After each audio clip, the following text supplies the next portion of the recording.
Hola, Juan Karin, ¿cómo estás? José, Bueno, muchas gracias. vos No, al contrario, gracias por este espacio. sí. Bueno, ¿nos podés contar un poco Sí, no, sobre quién sos, tu experiencia como excombatiente de Malvinas y luego vamos al paso de la política y el partido NOS en la provincia de Buenos Aires? ¿Sí? Por favor. sí, cómo no. Bueno, primero, yo no soy ex combatiente, sino soy veterano de guerra. Hay veces Veterano de guerra. Bueno, que la perdón. palabra que he empleado... Sí, a ver. No, no, no, no, déjame que te cuento y te doy mis motivos, digamos. Sí, por favor, por favor. Ex combatiente es una palabra que instaló todo el sistema mediático y el sistema de poder detrás de la guerra, también con una intención de sacarle al veterano de guerra su vínculo, su origen con el fenómeno de la guerra, ¿no? Y ahora vamos a hablar un poco de esto. Sí, yo tengo el honor de ser veterano de guerra, de haber combatido por esta nación, haber combatido por su soberanía territorial, y es un honor que te acompaña de por vida, digamos, ¿no? Es el honor del deber cumplido, de haber actuado, ver a tus hombres actuar más allá del deber, porque una cosa es actuar en el cumplimiento del deber y otra cosa es ver sistemáticamente hombres muy jóvenes que están a tus órdenes, que todos los días hacen cosas que están más allá de su obligación y más allá del deber, simplemente por los valores y simplemente por el amor que lo empuja, ¿no? Yo siempre digo, a veces hay una visión como banal de la guerra. La guerra es un fenómeno trágico a los cuales llegan las naciones una vez que han fracasado todas sus instancias anteriores, digamos, ¿no? La guerra, dice Clausewitz, que es la continuación de la política por otros medios, pero también es el fracaso de la política, ¿no? Y que tiene que llegar a los últimos medios. Y ese hecho tremendo, ese hecho límite, que es la guerra, la desarrollan hombres, personas, digamos, ¿no? Y, y cuando a vos te transcurre el tiempo, primero, lo único que te sostiene en la guerra y lo único que te permite hacer todas las cosas que haces en la guerra, que son esfuerzos límites, desde lo físico, desde lo humano, desde lo moral, desde lo espiritual, desde tu condición de persona, no es el odio hacia el enemigo, ¿no? Hay como una visión banal de la guerra, del odio hacia el enemigo. Lo único que te impulsa es el amor de lo que defendés. No es el odio de lo que tenés adelante, sino el amor de lo que tenés atrás, digamos, ¿no? Con lo cual eso te acompaña de por vida. Es un honor enorme. Los hombres que enterraste, los hombres tuyos que murieron, las bajas del enemigo, es una cosa que te acompaña el resto de tu vida. Argentina, después de la guerra, un proceso de naturaleza político-cultural que se denominó desmalvinización, ¿no? Que apenas terminada la guerra, a los pocos días, empieza a haber como toda una corriente de decir, bueno, hay que sacar a Malvinas de la cabeza de los argentinos, hay que sacar a Malvinas de la cabeza de los hombres que combatieron en Malvinas. Y sacar eso de la cabeza de un pueblo que está seguro de los derechos soberanos que lo asisten sobre un territorio es una cosa perversa. Y empezó, dentro de ese proceso de desmalvinización, empezó todo un proceso de avergonzamiento del veterano de guerra, que cuando los veteranos volvemos, lo más duro de volver a la guerra no es ir de la guerra, es volver de la guerra, porque vos volvés de un mundo donde rigen determinados valores, donde rigen determinadas instancias que son blanco-negro, vida-muerte, donde rige el cumplimiento del deber, donde ves los hechos, por ahí ves las acciones peores del ser humano, pero también ves lo mejor del ser humano que no lo vas a volver a ver en el resto de tu vida. El hombre que comparte su último cigarrillo con su amigo, el que se expone y se pone bajo fuego para proteger a un camarada. Debe ser No lo ves nunca terrible, más. ¿no? Eso es terrible, ¿no? Y no lo ves nunca más, digamos. Es un momento límite que lo que tiene son respuestas límites. Entonces, cuando al veterano de guerra, la sociedad, a través de algún proceso de naturaleza político, comunicacional, le empieza a hacer sentir vergüenza por su condición de veterano de guerra, pasa lo que pasó en Argentina, más de 600 suicidios de veteranos de guerra. La guerra de Malvinas tiene 649 muertos que produjeron los ingleses, en hechos claros, en una confrontación, y tiene más de 600 suicidios. Entonces yo siempre digo, lo resumo en una frase que es brutal, porque la guerra es brutal y la realidad de la Argentina es brutal. Siempre digo que Los gurkas ingleses produjeron 649 muertos y los gurkas argentinos produjeron más de 600 suicidios, ¿no? ¿Después Así de que, bueno, cuánto nada, te hice tiempo una han síntesis sido, muy breve perdón que te interrumpa, después de cuánto tiempo han sido esos suicidios? No, Em, empezaron al poco tiempo de la guerra hasta 10, 15, 20, 30 años después, digamos, ¿no? sí, Pero digo, este es el contexto que nosotros vivimos durante mucho tiempo los veteranos de guerra, donde al principio todos aquellos que volvíamos a hablar de Malvinas y que expresamos nuestro orgullo por Malvinas eran muy atacados, muy castigados por los medios, por los mandos, por la política. Recordemos que en el año 83 el presidente que resultó electo, no importa el nombre, digamos, estoy relacionando un fenómeno político, digamos, ¿no? Para demostrar de alguna manera el contexto cultural que nosotros vivimos a la vuelta de la guerra, el candidato electo en el año 83 en su cierre de campaña habló de Malvinas como el carro atmosférico de la nación argentina, digamos, ¿no? Y todos sabemos lo que hay un carro atmosférico y los veteranos era lo que estábamos adentro de ese carro atmosférico, ¿no? Con lo cual fue un proceso muy difícil de revertir y se revirtió todo este proceso que buscaba como meta sacar a Malvinas de la cabeza de los argentinos. Lo único que logró es instalar a Malvinas en el corazón de los argentinos. Entonces yo hoy recorro la Argentina en la campaña, por trabajo, la he recorrido completa. Yo conozco toda la República Argentina. Creo que me faltan conocer 480 kilómetros. ¿Me a ver, recuperaste? sí, aquí te recuperé, faltan todavía tu cámara, Estoy. ahí estás, ¿Me escuchás? a ver si, ahora sí te escucho Perdón, pero perfectamente, bueno. sí, Perdón, pero bueno, Internet cada vez está peor en Argentina, cualquiera de los servicios que eh, contrate. Así que bueno, este es un poco una muy breve síntesis de un tema muy complejo, de 39 años y que el año que viene va a cumplir 40, digamos. ya 40 años, sí. ¿Y cómo hiciste vos para salir adelante, para sobrellevar todo esto? ¿Qué fue lo que más te apoyó? Primero tu familia, ¿no? Los Ujú, afectos son fundamentales para esto.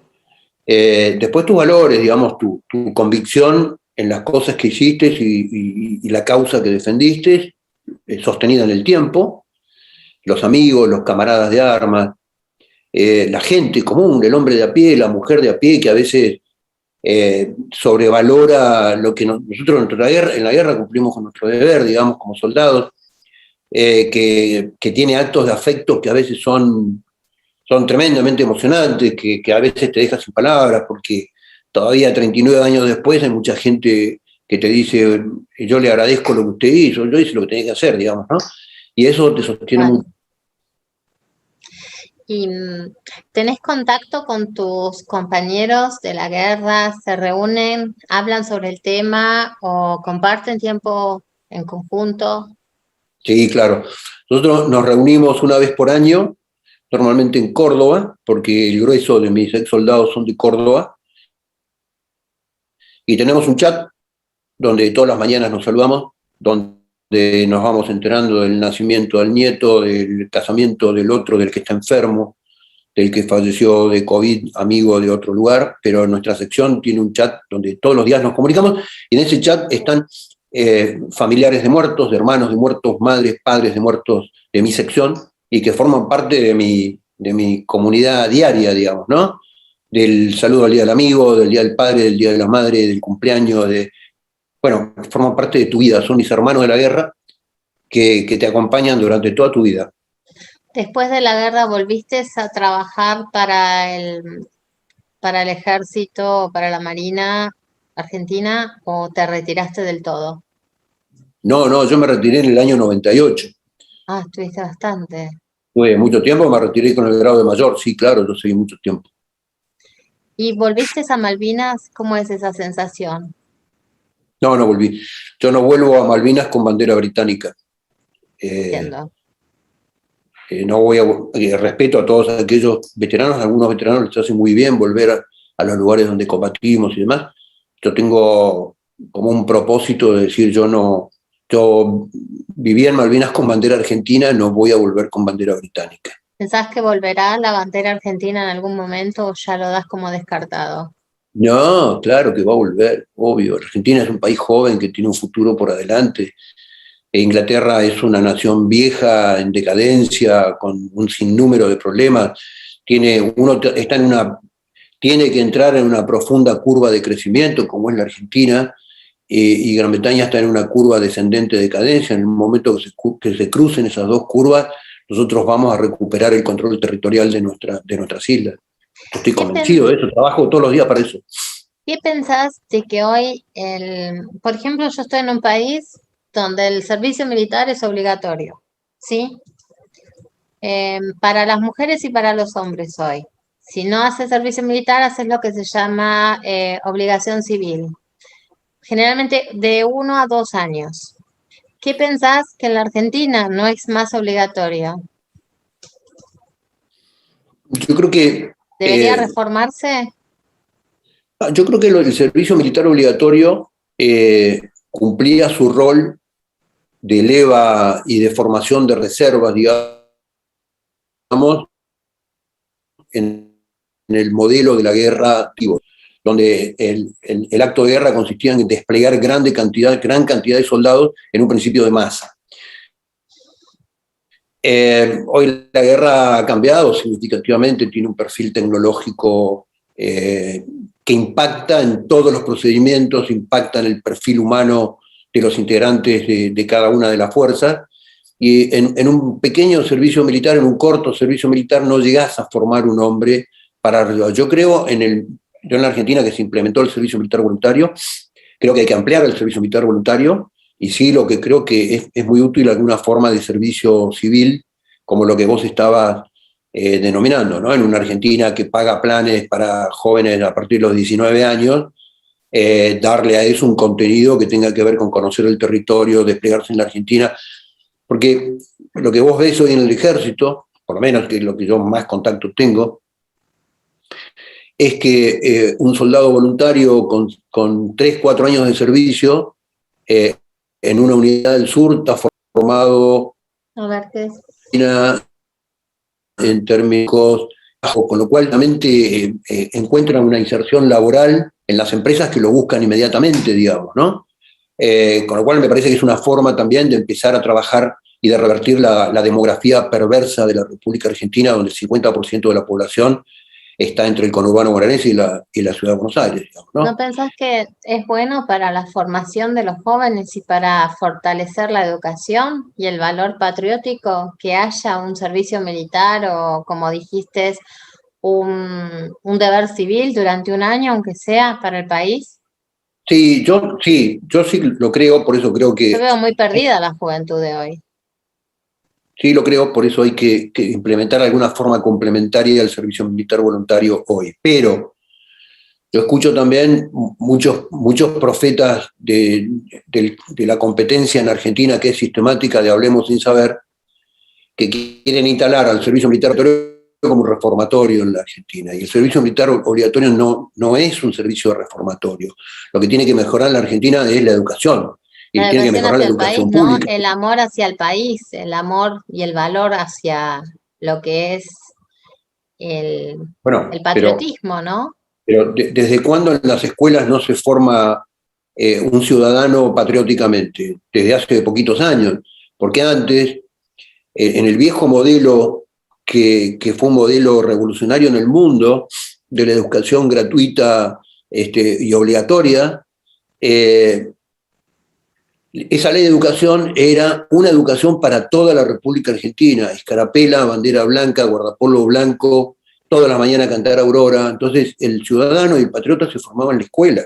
Sí. Entonces ahora queremos reemplazar una educación pública catastrófica con un servicio militar que agarre a una persona a los 19 años y en un año le enseñe las cosas que no le enseñó nadie. Y para eso no sirve el servicio militar. El servicio militar no es un reformatorio.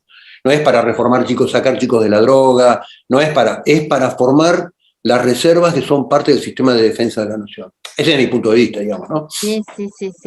¿Estuviste en Bahía Blanca? en el círculo militar? Sí, voy mucho a Bahía, he dado conferencias, sí, voy Sí. mucho. Sí, claro. Yo estuve viviendo unos años, por eso te pregunto, y Ah, hay un mirá. círculo militar muy grande y el Puerto Belgrano, o sea que me formé, digamos, mucho entre militares y marinos, por eso como que Sí, claro. conozco bastante la formación que han tenido las familias. ¿Cómo educas a tus hijos o a tus nietos con respecto a este símbolo y amor patrio? Mis hijos se han formado en una casa donde eh, el amor a la patria era un valor primordial. Vas a de bandera, también una bandera que me regaló alguien, digamos. Eh, y a mis nietos trato lo mismo, digamos, de regalar escarapela, de ir al acto patriótico, decirle, bueno, mañana izar la bandera, tomá, ponete esta escarapela que me la regaló fulano. El ser humano se vincula con la realidad a través de símbolos. Entonces los símbolos patrios son de alguna manera vínculos con una tradición y con el agradecimiento y con el honor a la sangre derramada durante 200 años para la construcción de esta nación que hoy disfrutamos y que hoy están terminando de destruir, digamos, ¿no? Que se extraña, Pero ¿eh? Se extraña estando lejos. sí, me imagino, me imagino. Muchísimo, muchísimo. Bueno, contanos un poco ahora de tu llegada a la carrera política, al partido que presidís, y bueno, contanos un poquito cómo llegaste y cuáles son tus objetivos. Bueno, presentanos directamente. Sí, claro, lo hacemos. Sí, yo en realidad, después de irme al ejército, trabajé 15 años en el mundo privado como ejecutivo, me formé como ejecutivo, que para mí fue un aprendizaje enorme, porque fue ver una realidad con la cual yo nunca había tenido contacto, la generación de valor, el despliegue, la formación de equipos, en un proyecto que era específicamente de naturaleza comercial, y bueno, estuve 14 años, 15 años. Y después que terminé con ese proceso también, porque todas las cosas tienen una curva en la vida, digamos, dije, bueno, me desvinculé, tuve 14 años trabajando, casi 15, en la misma empresa, donde había entrado a los 38 años, digamos, como gerente junior, ya era director, dije, bueno, ¿qué hago? Vuelvo otra vez a la carrera corporativa, a la ruedita del hámster corporativo, a buscar... Y, y dije, no, yo tengo que volver a mi viejo amor, que es el servicio público. ¿Por qué? Porque yo a los 17 años entré al colegio militar y me formé como un hombre de servicio, ¿no? Mi cabeza tiene eso. Bueno, y ahí me ofrecieron una posición muy desafiante en el gobierno de la ciudad de Buenos Aires, que en ese momento se presentaba como una alternativa de transformación de la Argentina, alternativa que hoy te aclaro que para mí se perdió, digamos, pero bueno, en ese momento yo vi ahí una esperanza y dije, bueno, yo voy a ir a ponerle el cuerpo a esto como funcionario público, no a hacer política, ¿no? No a gritar en los estrados, a bailar ni a repartir lobitos. Ir a la función pública, a dignificar la función pública y a ser un hombre de servicio. Y ahí después, cuando ya fue la campaña y demás, a la campaña del 2015, me refiero a la campaña presidencial, trabajé en la Fundación Pensar durante 2 años, específicamente formé todo lo que era el equipo para el diseño del plan de defensa, congregué más de 75 profesionales civiles y militares para trabajar en todas las áreas, hicimos un trabajo, la verdad, que muy interesante.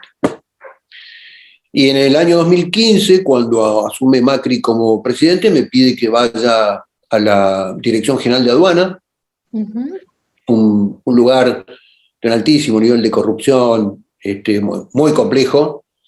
Y ahí fui 2 años director general de aduana con un montón de vicisitudes, dando pelea a las mafias enquistadas. La Argentina está enquistada de Terrible, mafias. ¿no?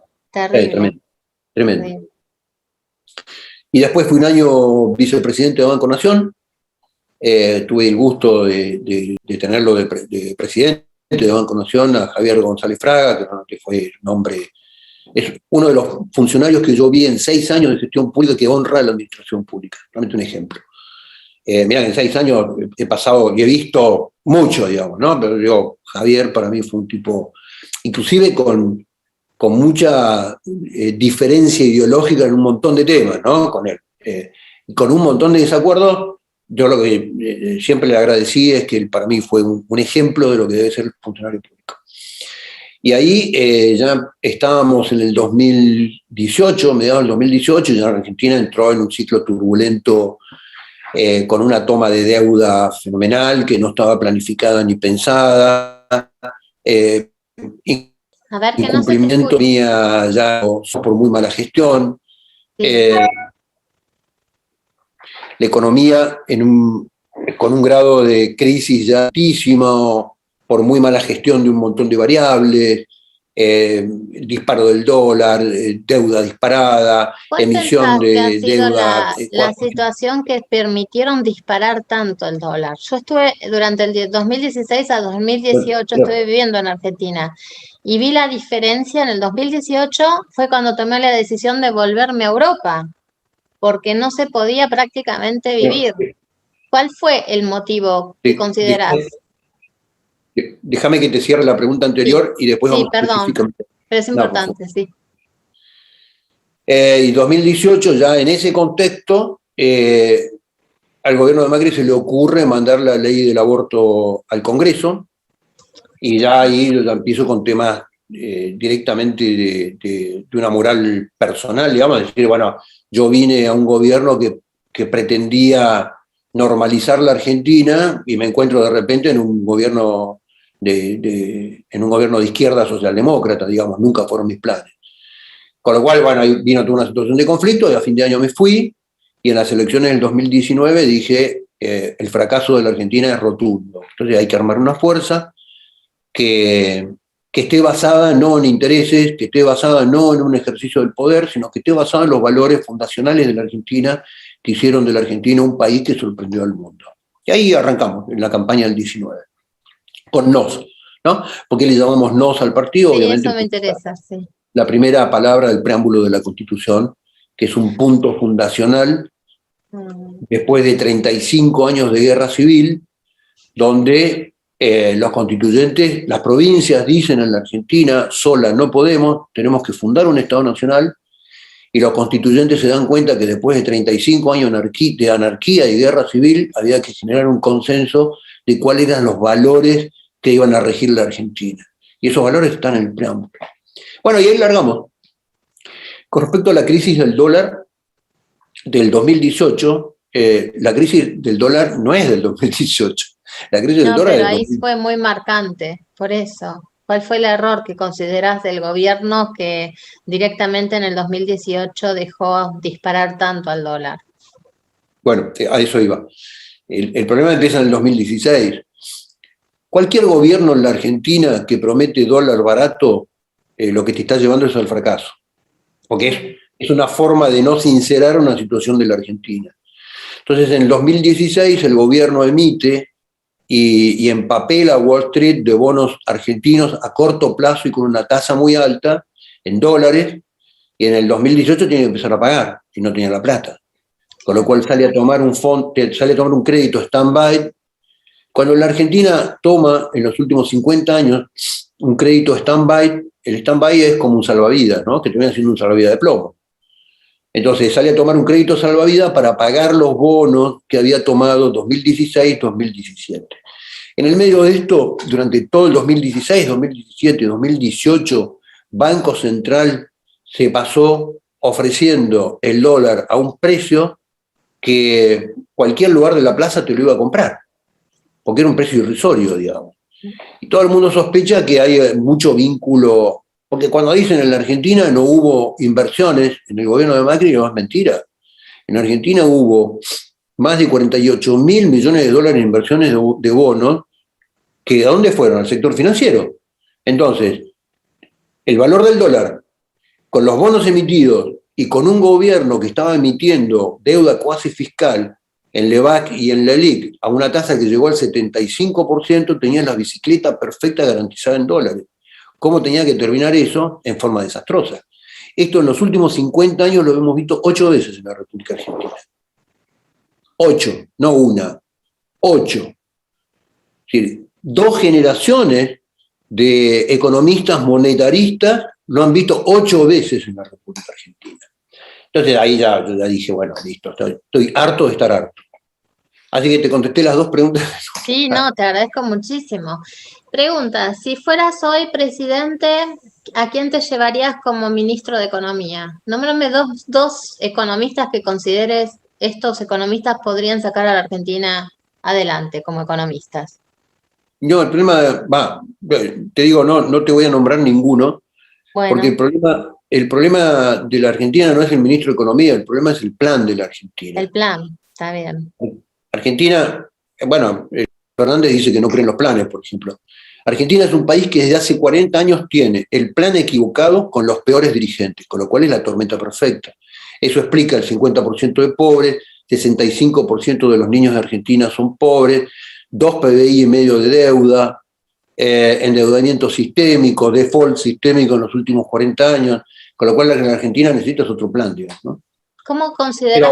Pero no tiene que ver con el ministro de Economía, es un problema Entiendo, de la sí, sí, está política. muy bien respondida. ¿Cómo te considerás vos como persona? ¿Centro derecha, ultraderecha, conservador, democrático, liberal? ¿Cómo te posicionarías? Vos como Juan, ¿sí? Sí. Bueno, ahí vamos a discutir un poquito, ¿no? Yo creo que las categorías de izquierda y derecha han desaparecido. Ujú.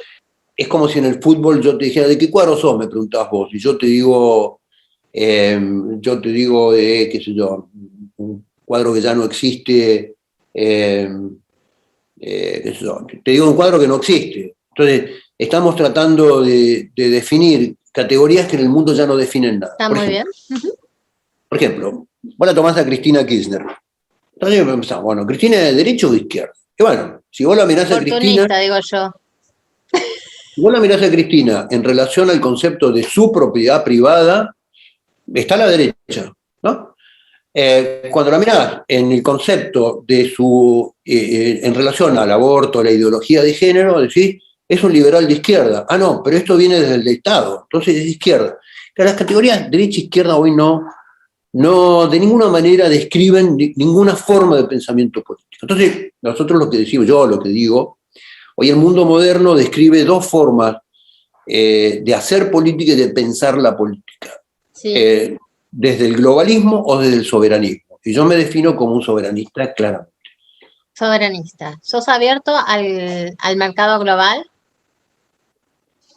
Una cosa es el mercado global y otra cosa es el globalismo. Yo creo que en términos de mercado global la Argentina tiene enormes oportunidades hoy y tiene que salir de este modelo multilateral bobo en el cual entramos en el 2003 de la mano de Kirchner y de Cristina, que significa alineación de la economía argentina a la economía china, con bases militares chinas en la Argentina, y Argentina tiene que salir de ese modelo bobo del G20 y tiene que ir a las negociaciones bilaterales. Ya lo hizo Brasil, ya lo hizo Uruguay, y el mundo, a ver, la guerra comercial entre Estados Unidos y China hoy genera una ventana de oportunidad de 10, 12 años para hacer enormes oportunidades de avances en el modelo bilateral con países que estarían muy dispuestos con un gran valor en términos de intercambio de materias primas por tecnología, por industria, por material pesado, por ferrocarriles de primera generación que hoy ya en Europa, por ejemplo, están a punto de rifarlos, tecnología naval para volver a despertar nuestra capacidad de flete naval y vincular las ciudades y tener de integrar el territorio nacional. Entonces lo que digo es, Argentina tiene el plan equivocado. Esta división internacional del trabajo, esto que nosotros generamos, aceite de soja, soja para los cerdos chinos, litio para los chinos, base militar china en Neuquén, y ahora va a venir la base logística austral en Ushuaia para la Antártida, en manos de los chinos. Esto es el plan equivocado. Argentina tiene oportunidades en el mundo de salir a colocar otros productos y de generar otro modelo de intercambio con el mundo. Bueno, ¿sabías que las leyes, los tratados bilaterales habían existido y se habían cerrado en las épocas de Menem, ¿no? Y después el kirchnerismo los destituyó. Obvio. El plan del kirchnerismo es globalista, como el Claro. plan del macrismo es globalista. Pues, cuando yo digo globalista, ¿de qué estoy hablando? Estoy hablando de un fenómeno geopolítico en el mundo. Sí, Las finanzas internacionales desde el año 70 y pico que vienen invirtiendo, ¿dónde? En China. sí, tal ¿Por cual. qué invierten en China? Porque China es un lugar espectacular para invertir. Es la tiranía despótica más grande de la historia de la humanidad, primero. Segundo, una población que no tiene derechos civiles. Tercero, una población que no tiene derechos laborales, donde el costo de producción es prácticamente ínfimo. Un modelo de disciplina social manejado en un sistema absolutamente totalitario con una cabeza imperial que ha generado en 25 años la ruta del mundo. La ruta de la seda es la ruta comercial más grande de la historia de la humanidad. China hoy tiene 168 países que son los primeros socios comerciales en 168 países para distribuir productos que fabricados en China con inversiones internacionales. Entonces, en este modelo, todo el fenómeno geopolítico globalista viene invirtiendo en China y alinea una división internacional del trabajo para proveerle a China. Y China generar los productos que distribuye a través de un gran sistema de la ruta de la seda. La ruta de la seda es ferrocarril, puertos, barcos, oleoductos, y la va a terminar dentro de 15 años. Entonces, este es el plan equivocado. Para Argentina, que fue un país que se desarrolló a través de sus exportaciones y a través del comercio exterior, este es el plan equivocado. Y encima de eso, la peor dirigencia, tormenta perfecta. Bueno, ahora sí, contá, ¿cómo te postulás? ¿Con quién? ¿Para qué provincia? ¿Y cuáles son 3 proyectos que tengas vos presentes hoy de manera urgente para la República Argentina? Bueno, a ver, yo Parece un voy a ir... examen, esta nota. Es informativa y es importante que informemos. Tengo 63 años y tengo varios exámenes encima, así que Ya quédate lo tranquilo. creo con tu experiencia. No, yo voy a hacer candidato. A ver, vos por ahí lo ves desde afuera, pero hoy, en este modelo que decíamos, el peor plan con la dirigencia equivocada, ¿qué es lo que necesita este modelo para funcionar en la Argentina? Socialismo del siglo XXI. O sea, la Argentina tiene el modelo socialismo del siglo XXI. ¿Cuál es la diferencia del modelo socialista clásico con el modelo del socialismo del siglo XXI? El socialismo del siglo XIX y siglo XX lo que discutía era la posesión de los medios de producción. El socialismo del siglo XXI, ¿qué es lo que te dice? Karin, quédate vos con la empresa, quédate vos con el campo, pero la renta tuya es mía. Entonces, ¿cómo funciona este modelo? Todos los excedentes y la captura de la renta del sector productivo y exportador de la Argentina en manos del Estado y el Estado distribuyendo la plata. Esto es el fin del trabajo en la Argentina. Entonces, hace 30 años que nos vienen con el chamullo del fin del trabajo. Claro, se terminó el trabajo en Europa, en Estados Unidos, en Brasil y en Argentina, pero todos los días se abre un puesto de trabajo nuevo en China. Entonces, en este modelo del socialismo del siglo XXI, las dos fuerzas mayoritarias de la Argentina sostienen esa misma agenda, que es socialismo del siglo XXI. Cada vez más impuestos, cada vez un Estado más caro, cada vez más planes, cada vez más bajada de línea, cada vez más pensamiento único. Esto lo sostuvo el gobierno de Cristina con el modo duro y lo sostuvo el gobierno de Cambiemos con el modo blando. ¿Sos de la misma opinión que el kirchnerismo y Juntos por el Cambio no dejan de ser la misma cosa? Por ahí es como ofensivo de las formas, decir, no, dejan de ser la misma cosa. Bueno, yo soy muy germana, viste, muy directa para implementar las palabras. Sí, perdón. Lo que digo es que tienen la misma agenda. Te voy a poner un ejemplo. Te voy a trazar un eje conductor en esto. Podemos trazar 50, pero vamos a poner uno, porque además es cómico y a los oyentes les va a generar mucho hervor, digamos. Cristina, estamos para desenmascarar la verdad, ¿eh? Yo te digo mi opinión. Tengo los mismos principios. Basta de mentiras. No. Yo te doy mi opinión. Hay gente que está de acuerdo o no está de acuerdo. Hay gente que me va a votar, hay gente que me va a votar. Tenemos libertad de opinión. Obvio. Cristina, allá por el año 2005-2006, hace sacar la ley de educación sexual integral. Sí. Que es llevar todo el modelo de la ideología de género e instalar una educación sexual con ideología de género en forma transversal. Saca la ley y ni siquiera la reglamenta. Porque la ley, cuando en algún momento tengas fiaca, léelo, La ESI en Argentina es corrupción de menores. Es directamente el que lo implemente de la forma como está escrito es para hacerle un juicio y llevarlo a la justicia por corrupción de menores. Pero Cristina, ¿qué hace? Alineado con el modelo global de Soros y compañía, saca la ley en el Congreso, papelitos, festejando la ley, pero nunca la reglamenta. ¿Quién reglamenta la ley? La reglamenta Cambiemos. El ministro Finocchiaro pide un crédito al Banco Interamericano de Desarrollo de 200 palos para hacer una reforma educativa y para implementar y reglamentar la ESI en las escuelas. Entonces vos ves que con distintas formas tienen el mismo contenido. Entonces ya después de eso, después de la ESI, ya el kirchnerismo viene de la forma dura, ¿no? Entonces la semana pasada, en Argentina, la semana donde se cumplieron los primeros 100.000 muertos de la pandemia por un nivel de negligencia y pericia absoluto de dos ministros de salud a los cuales la oposición en el Congreso no les pidió el juicio político. ¿Cuál es la licitación que saca el fin de semana pasado el Ministerio de Salud? La compra de 10.000 penes de madera para educación sexual. Sí, ya lo leí. No. Entonces, lo que te digo es, uno te lo dice blando, el otro de la forma bestial, grosera, patotera. Yo pensé que era una tomada de pelo, ¿eh? No, esto es verdad. Pensé que era una tomada de pelo cuando lo pusieron. No, no es. Pero además, en la semana de los 100.000 muertos, digamos, ¿no? O sea, les importó nada. Respeto total hacia el país, sí. Les importó los familiares de los muertos, los deudos, los hijos, los huérfanos, no importó nada. Y la gran medida del Ministerio de Salud es salir a licitar 10.000 penes de madera. Entonces, lo que digo es, Cambiemos tiene una forma buena, una agenda blanda, te reparten globitos, tienen muy buenas formas.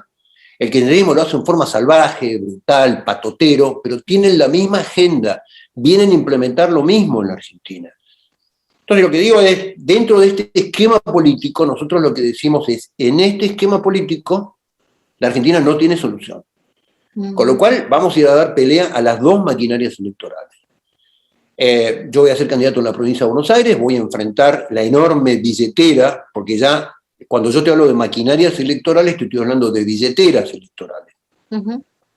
Una billetera electoral fenomenal desde el poder del Estado, que es, obviamente, que yo le digo, porque mi cuestionamiento al Frente de Todos es, ustedes son unos cínicos, porque ustedes tendrían que llamarse el Frente de Todes, porque hace 1 año y medio que nos atormentan con el idioma inclusivo. Ahora, a la hora de ir a pedirle el voto a la gente, no le dicen el Frente de Todes, le dicen el Frente de Todos. Bueno, una billetera gigante en la Argentina es el Frente de Todos. La otra billetera gigante es la billetera de Cambiemos a través del gobierno de la Ciudad de Buenos Aires, los municipios, etcétera, etcétera, etcétera. Entonces, si nosotros no transformamos el sistema político, ¿y por qué vamos a dar la pelea? Porque acá nos quieren convencer que el Congreso tiene que funcionar con 2 bancadas, la oficialista y la opositora. Y el Congreso debe funcionar con otras voces, debe funcionar con otros argumentos, debe funcionar con otras ideas, debe funcionar con otras propuestas, que es lo que nosotros vamos a hacer al Congreso. Mirá, Karin, te hago un resumen bestial, ¿no? Uh-huh. En el último 1 año y medio, la oposición de Cambiemos en el Congreso, lo primero que hizo a principio de la pandemia fue nombrarlo a Alberto Fernández comandante de la guerra contra el virus, sin preguntarle cuál era el plan. Primero. Segundo, fue cómplice que el Congreso ya ha estado casi 1 año cerrado, habiendo sido declarado actividad prácticamente prescindible. Tercero, a fin del año pasado le votó la ley del aborto al oficialismo con las 2 manos, porque tienen la misma agenda. Uh-huh. A fin de año le votó el presupuesto nacional, que es bochornoso. 2 líneas. Primero, con una expectativa de inflación para la Argentina del 24%, cuando cualquier consultora de barrio te decía que la expectativa no era menor a 50% de inflación en la Argentina. Segundo, le votó un presupuesto donde la línea más alta del presupuesto nacional es para ideología de género, 15,4% para el Ministerio de la Mujer y Actividad de Género. En una Argentina hambriada, en una Argentina parada por la cuarentena, en una Argentina destruida económicamente. Se lo votó la oposición. Y ahora, hace menos de 1 mes, yo ya lo llevé a una causa penal a eso, le votó con las 2 manos, festejo, papelito en el Congreso, la ley de cupo trans. No, sí, la ley de cupo trans lo que implica es que hay un grupo de personas que por su preferencia sexual y su propia elección sexual, que yo no cuestiono, para nada. No, sí, sí, pero entiendo lo que va. Por su propia decisión de una identificación sexual, tienen la preferencia de entrar al Estado Nacional sin título, sin calificación, sin averiguación de antecedentes contravencionales y sin averiguación de antecedentes penales. No, es una falta de respeto. Están promoviendo, digamos, la perversidad de esa forma. Yo te pregunto, ¿dónde está la oposición en el Congreso? Bueno, nosotros vamos a ir a hacer oposición. Con estos mismos argumentos, con este mismo lenguaje, con esta misma expresión que te estoy... Entonces, ahí vamos en la provincia de Buenos Aires muy fuertes, creemos que vamos a ser tercera fuerza, con mucho sacrificio. Nosotros hemos construido el partido y nuestras alianzas con gente que no es empleada del Estado, no tenemos un solo cargo en el Estado, no tenemos un ñoqui en ningún municipio, no tenemos amigos narcotraficantes que nos banquen, no tenemos empresarios que nos banquen, con lo cual vamos a ir a dar la pelea en forma asimétrica. ¿Con quiénes hicieron el frente ustedes? ¿NOS? ¿Y con quiénes van al frente? Nosotros, el Frente Unión por el Futuro, lo construimos casi con los mismos aliados del 2019. Unión por Todos en la provincia de Buenos Aires, el NUC en la provincia de Buenos Aires, NOS, provincia de Buenos Aires, y Valores para mi país. Así que vamos a dar una muy buena pelea. Y nosotros apoyamos en distintas provincias, bueno, vamos a ir con una alianza.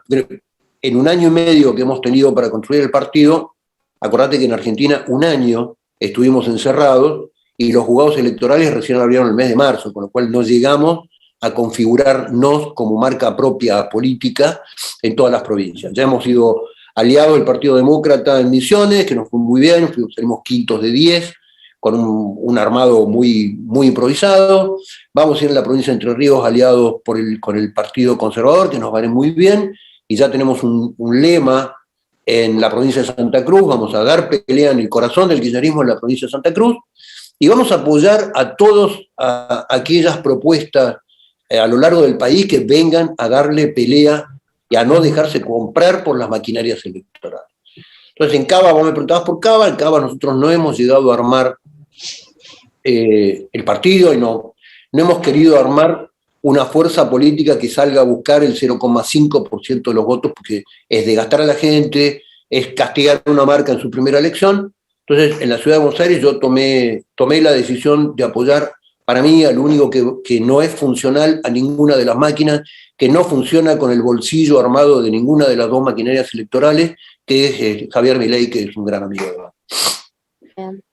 Bueno, te agradezco muchísimo por esta nota. Te vamos a invitar, si aceptás, también cuando no haya tanto estrés electoral, para que hables también un poco más sobre la historia de las Malvinas a adolescentes. ¿Puede ser? Porque me interesaría mucho. Bueno, pero el estrés, te cuento que el estrés electoral termina en noviembre acá, ¿no? Lo sé, pero bueno, vamos a encontrar alguna fecha. Nosotros seguimos en contacto porque me parece que es algo muy importante para nuestra patria argentina y para que te puedan hacer preguntas, porque sé que las vas a poder responder muy bien y aclarar muchas dudas. Muchas gracias, todos los éxitos y mucha fuerza. Sí, por favor. ¿Con quién van? ¿En Córdoba con quién van? En Córdoba todavía no tengo las últimas noticias, vos sabés que esto evoluciona de día a día. Creo que mi equipo en Córdoba estaba cerrando una alianza con el Partido Libertario, con Agustín Spasesi, que es una persona que yo aprecio mucho. Bueno, tenemos alguna diferencia ideológica, pero es una persona excelente, digamos. Pero todavía no tengo noticias que hayan terminado de armar la construcción que cierra el sábado. Por eso no la incluí en las cosas que ya tengo seguro. Bueno, muchísimas gracias, mucha suerte. Muchas gracias. Después mandame el link para levantarlo en mis redes. Sí, por supuesto, por supuesto. Gracias, hasta luego. Gracias, Gracias a todos. Hasta luego.